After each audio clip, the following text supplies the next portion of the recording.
오늘 저희가 깊이 파볼 주제는 바로 한국의 원자력 산업입니다. 아, 네. 요즘 아주 뜨거운 이슈죠. 네, 블룸버그 비즈니스 위크 기사를 보니까요.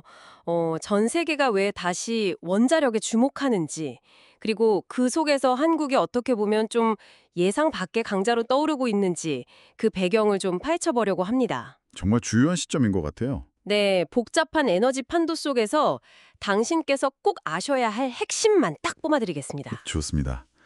사실 기후변화 대응 목표도 있고 또 요즘 AI다 뭐다 해서 전력 수요가 엄청나잖아요. 그렇죠. 그게 또 큰 변수죠. 네. 그래서 안정적이면서도 탄소 배출이 적은 에너지원 이게 정말 중요해졌거든요. 원자력이 다시 주목받는 이유죠. 근데 여기서 흥미로운 건 예전에는 뭐 미국이나 프랑스 이런 서방 국가들이 주도했었는데 맞아요. 그랬었죠. 근데 그들이 좀 주춤하는 사이에 한국이 뭐랄까 꾸준함으로 기회를 잡고 있다는 거잖아요. 정확합니다.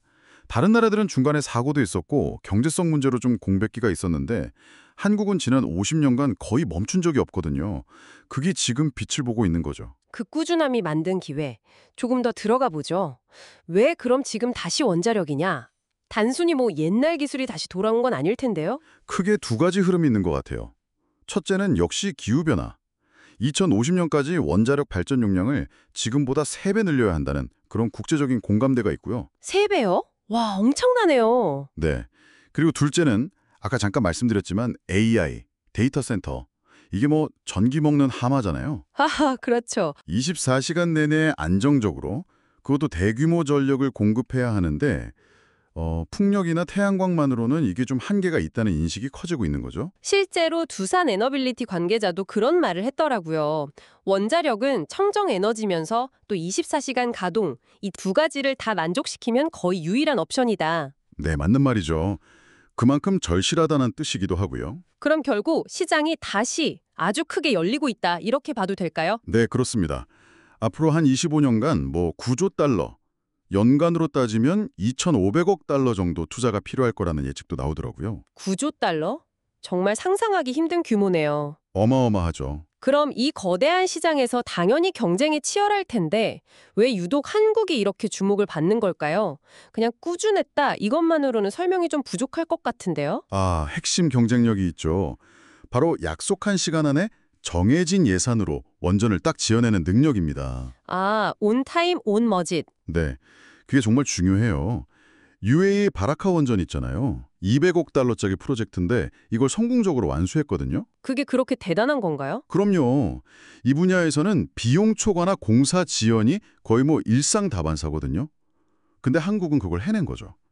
현대건설 관계자는 그냥 한국에서 하던 대로 했다고 하던데 그게 바로 50년 경험의 힘이죠. 다른 나라들은 뭐 예를 들어 미국 스리마일이나 일본 후쿠시마 같은 사고 여파도 있었고 프랑스도 좀 어려움을 겪으면서 공백기가 있었는데 한국은 계속 달려왔다는 거군요. 맞습니다. 경희대 정범진 교수님도 비슷한 말씀을 하셨어요. 우리는 50년 넘게 원전을 지었고 멈춘 적이 없다. 이게 핵심이죠. 거기에 정부랑 기업이 딱 한 팀처럼 움직이는 팀 코리아 방식. 이것도 큰 힘이 된다고요? 네, 그것도 무시 못하죠. 건설, 엔지니어링, 부품 공급, 심지어 금융 지원까지 이게 다 유기적으로 연결되어 있으니까요. 창원에 있는 두산 에너빌리티, 단조 공장 같은 그런 핵심 제조 능력도 갖추고 있고요. 그 팀 코리아 방식이 특히 지금 이 시점에 더 빛을 발하는 이유가 있나요? 타이밍이 절묘하죠. 지금 기존 강자들이 좀 힘들어해요. 미국 조지아 보글 원전이나 영국 킹클리 포인트 C 같은 경우 비용이 뭐 눈덩이처럼 불어나고 공사도 엄청 늦어지고 있거든요. 아, 그런 뉴스 본 것 같아요. 네. 그리고 기술력 좋은 러시아나 중국은 아시다시피 지정학적 문제 때문에 서방 국가들이 좀 꺼리잖아요. 그렇죠. 아무래도 좀 부담스럽죠. 바로 그 빈틈을 한국이 실력과 신뢰로 파고들 기회가 생긴 겁니다. 그래서 블룸버그 분석으로는 한국이 앞으로 새로 짓는 원전 프로젝트의 최대 43%까지도 가져올 수 있다. 이런 전망까지 나오는 거군요. 네, 잠재력이 그만큼 크다는 거죠. BNEF 분석관은 아예 어떤 나라의 원전 건설 조언한다면 한국 추천할 거다. 이렇게까지 말했으니까요. 와, 대단한 평가네요. 근데 뭐랄까 너무 좋은 얘기만 하는 것 같아서요. 모든 일이 이렇게 순탄하게만 흘러갈까요? 위험 요인이나 좀 숨겨진 도전 과제 같은 건 없을까요? 당연히 있죠. 모든 일에는 빛과 그림자가 있는 법이니까요. 우선 UAE 바라카 성공 요인 중 하나로 그 중동 지역의 저렴한 이주 노동력 활용을 꼽는 시각도 있거든요. 아, 인건비 문제군요. 네, 환경운동연합에서도 그 점을 지적했고요. 근데 이게 인건비가 훨씬 비싼 유럽, 예를 들어 지금 얘기 나오는 체코 같은 나라에서도 똑같이 통할 거냐, 이건 좀 의문이죠. 실제로 체코 수주권은 지금 법적 문제도 좀 얽혀 있다고 들었어요. 네, 맞습니다. 그런 변수가 있는 거죠. 그리고 경쟁 환경도 여전히 치열해요. 중국은 뭐 자국 내에 워낙 많이 짓고 있고 세계 최대 건설국이고요. 러시아도 수출 경험이 많아서 무시 못할 상대죠. 국내 상황은 어떤가요? 안에도 좀 불안 요인이 있을 것 같은데요? 그게 또 하나의 큰 변수입니다. 원전 확대를 강하게 추진했던 윤석열 대통령이 탄핵된 이후에 정치적인 불확실성이 커졌잖아요. 네, 그렇죠. 앞으로 정책 방향이 어떻게 될지. 만약에 야당 대표인 이재명 전 후보의 과거 공약처럼 뭐 신규 원전 건설을 중단한다거나 노후 원전 폐쇄 쪽으로 정책이 바뀐다면 이게 좀 특히 대규모 프로젝트에 필요한 국가 차원의 금융 지원이나 보증 같은데 제동이 걸릴 수도 있다는 우려가 있습니다. 아, 그럴 수 있겠네요. 원전 사업은 워낙 규모가 크니까 국가 지원이 중요할 텐데요. 그렇죠. 레디언트 에너지 그룹의 넬슨 이사도 지적했듯이 이건 국가가 엄청난 재정적 위험을 감수해야 하는 사업이거든요.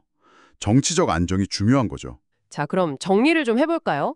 한국은 반세기 동안 쌓아온 기술력, 그리고 온타임, 온버짓이라는 아주 강력한 실행력, 또 팀 코리아라는 독특한 협력 모델, 이런 무기들로 다시 열리는 글로벌 원자력 시장에서 분명한 기회를 잡았다, 이렇게 볼 수 있겠네요. 네, 기회는 분명히 있습니다. 아주 큰 기회죠. 하지만 동시에 그 UAE 성공 모델을 다른 곳에서도 재현할 수 있을지, 또 중국이나 러시아 같은 경쟁자들을 어떻게 상대할지, 그리고 무엇보다 국내 정치 상황이라는 허들, 이것들도 분명히 넘어야 할 과제입니다. 두산 에너빌리티 수주 잔고가 앞으로 몇 년 안에 3배 늘어날 거라는 그런 장밋빛 전망도 있지만 그 이면의 위험 요인도 함께 봐야 한다는 말씀이시군요. 그렇습니다. 기대와 우려가 공존하는 상황이죠. 오늘 저희와 함께 한국 원자력 산업의 현재와 미래를 좀 훑어봤는데요. 어떠셨나요? 마지막으로 당신께 이런 질문을 던지고 싶습니다. 과연 한국은 이 복잡한 내외부의 도전 과제들을 잘 헤쳐나가면서 서방 세계가 정말 믿고 맡길 수 있는 핵심 원자력 공급 파트너로 확신하게 자리매김할 수 있을까요? 정말 중요한 질문이네요. 네. 앞으로 몇 년 동안 이 질문에 대한 답을 찾아가는 과정 자체가 글로벌 에너지 시장을 지켜보는 아주 중요한 관전 포인트가 될 것 같습니다.